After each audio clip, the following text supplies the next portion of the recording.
Boa noite, sejam bem-vindos. O Nihon Nacional News está no ar.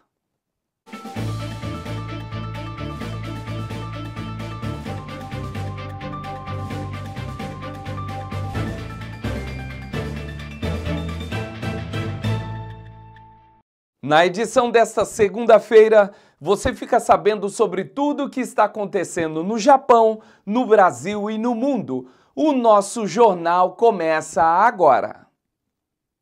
Nihon Nacional News. Oferecimento especial HBN e Nihon Classificados. Sonha em trabalhar e viver no Japão? HBN Tour é a sua ponte para oportunidades incríveis. Inscreva-se agora e dê o primeiro passo para uma carreira de sucesso. HBN. Para mais informações, acesse nosso site ou entre em contato pelo telefone ou através de nosso WhatsApp. Confira as principais notícias que agitaram o Japão com C.E. Rodrigues. Um levantamento mostrou que 10 províncias japonesas mais que dobraram o número de residentes estrangeiros nos últimos 10 anos. Kumamoto lidera o salto, com a população triplicada, impulsionada pela chegada das semicondutoras de Taiwan e pela proximidade da região com os países asiáticos. Hokkaido, Okinawa e as províncias de Kyushu completam o topo da lista. O Japão registrou um aumento de 1,78 vezes no número de estrangeiros desde 2015. Com a população japonesa diminuindo fora dos grandes centros, imigrantes estão se tornando essenciais para suprir a mão de obra e manter serviços básicos nas comunidades locais. O governo da província de Miyazaki confirmou um surto de gripe aviária em uma granja na cidade de Hyuga. Cerca de 48 mil frangos serão abatidos para evitar a propagação do vírus. Este é o 5º caso de influenza aviária, altamente patogênica, registrado em granjas no Japão nesta temporada, e o primeiro em Miyazaki. O alerta surgiu após um aumento anormal de mortes ao longo do fim de semana, e testes genéticos confirmaram a infecção nesta manhã. No Kokuritsu, o Machida Zhelvia fez história ao vencer o Vissel Kobe por 3-1 e ser coroado pela primeira vez campeão da Tenohai. Shota Fujio abriu o placar de cabeça aos 6 minutos e Soma ampliou ainda no primeiro tempo. Na etapa final, Fujio marcou o segundo dele, deixando o Zhelvia com vantagem confortável. Os bois alvinegros ainda descontaram com Taisei Miyashiro, mas não conseguiu reagir. Com isso, o Zhelvia fecha a temporada com seu primeiro título nacional, enquanto o Vissel, campeão de 2 troféus no ano passado, termina o ano sem conquistas. Mudando de assunto, você fica agora com as últimas informações do mundo com o nosso repórter Tiago Menezes. A prisão preventiva de Jair Bolsonaro pela Polícia Federal repercutiu nos principais veículos de imprensa do mundo. O Washington Post destacou que o Supremo ordenou a prisão antes mesmo da sentença final.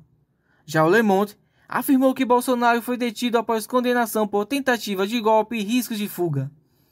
O britânico The Guardian apontou suspeita de tentativa de fuga e o El País ressaltou a manipulação da tornozeleira eletrônica.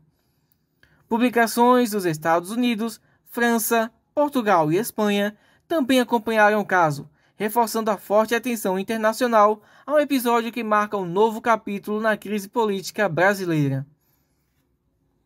Depois de mais de uma década sem encontros, o IBAS, fórum que reúne Índia, Brasil e África do Sul, voltou a se reunir neste domingo em Joanesburgo.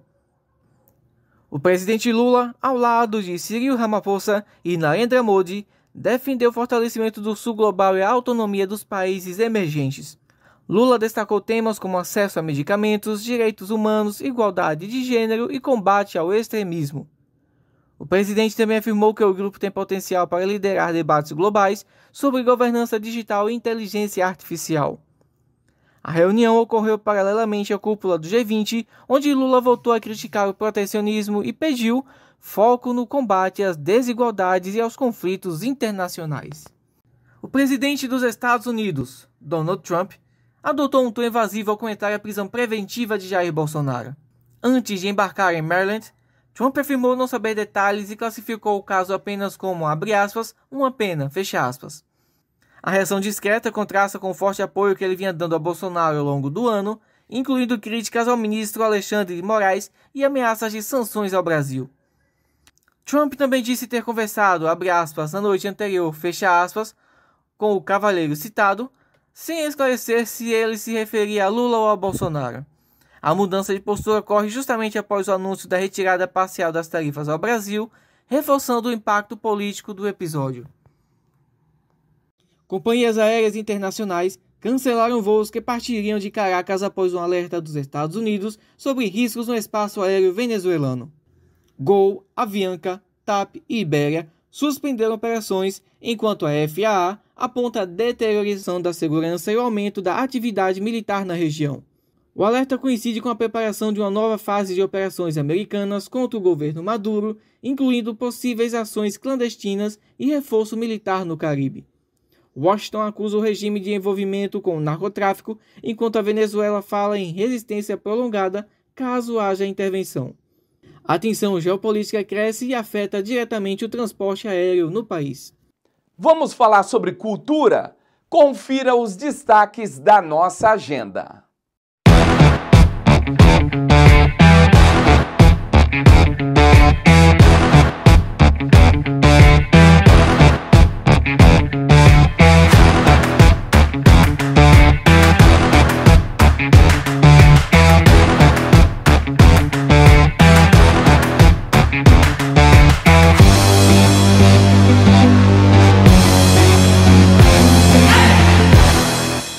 Você acompanha agora os assuntos que ganharam repercussão no Brasil com o nosso repórter Felipe Vital.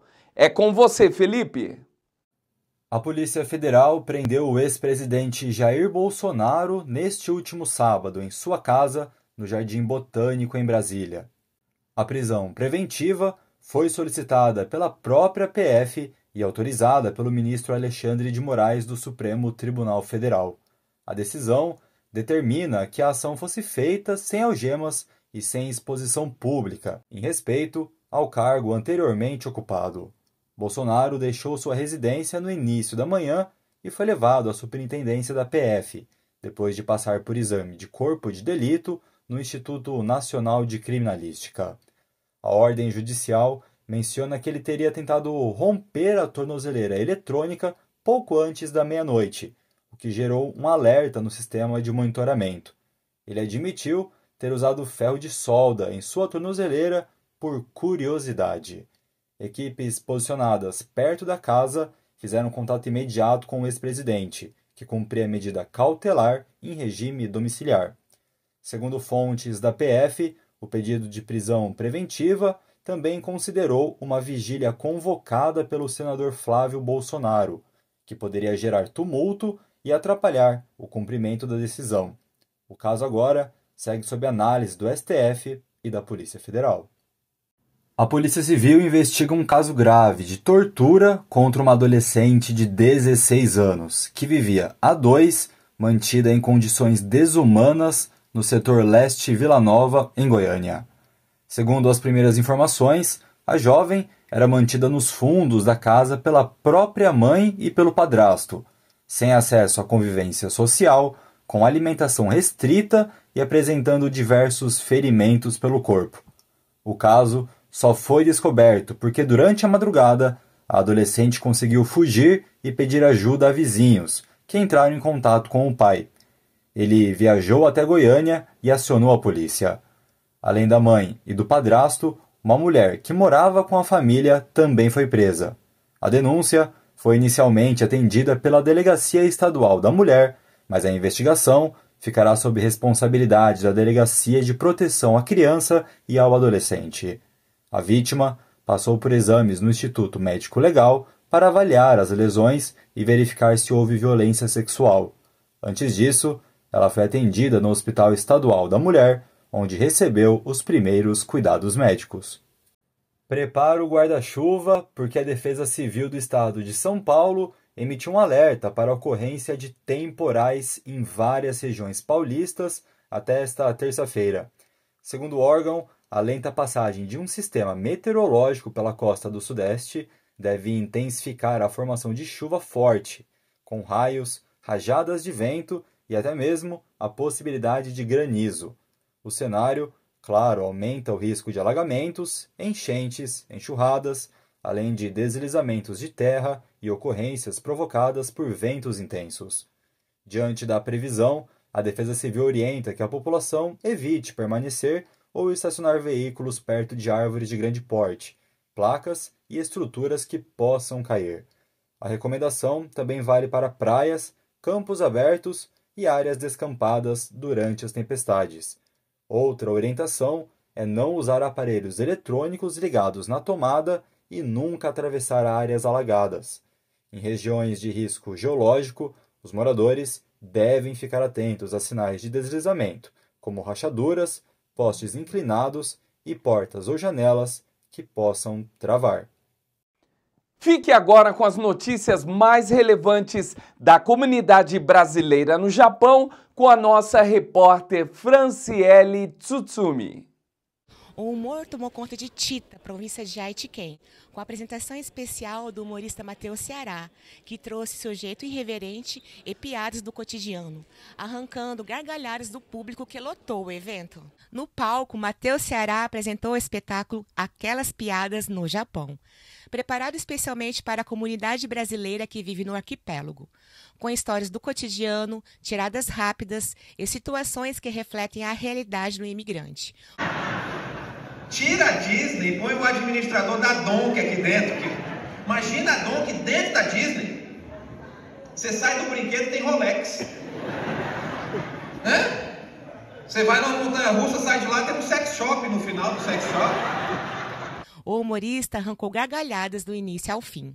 As piadas sobre costumes japoneses e choque cultural fizeram o público se identificar imediatamente. Gostei bastante, já acompanhei ele há muito tempo. E achei sensacional, superou as expectativas, rimos muito. Durante o show, o clima era de nostalgia, troca e muita conexão emocional. A plateia respondia a cada brincadeira com aplausos espontâneos, criando uma energia que transformou a noite em um momento inesquecível para quem vive longe da família e da terra natal.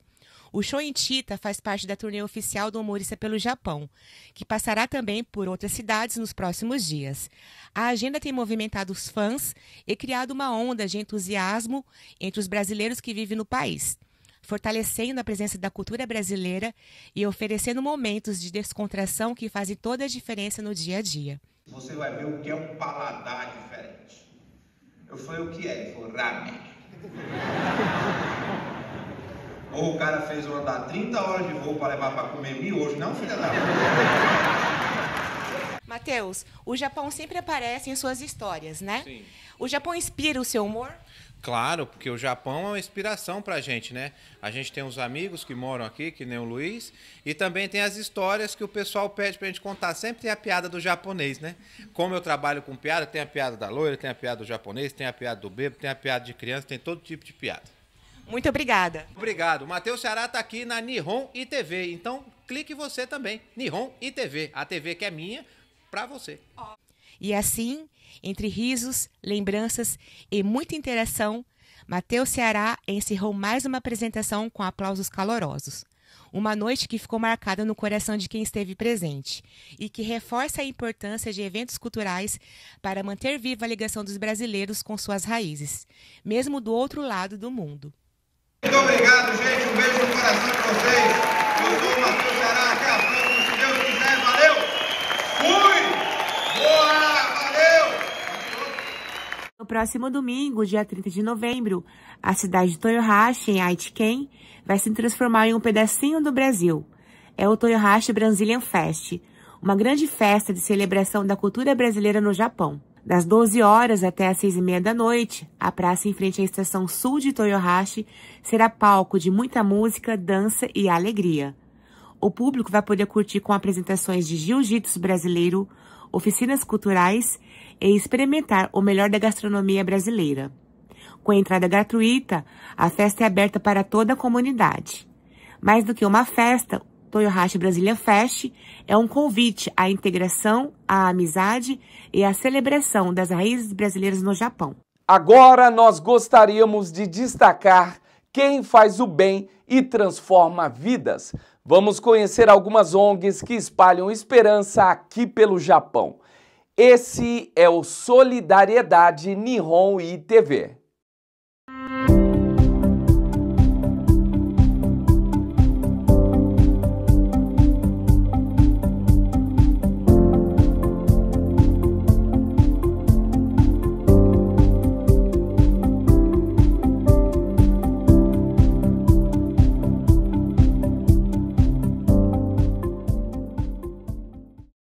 O Nihon Nacional News vai ficando por aqui e eu quero te agradecer. Muito obrigado pela sua audiência e até amanhã.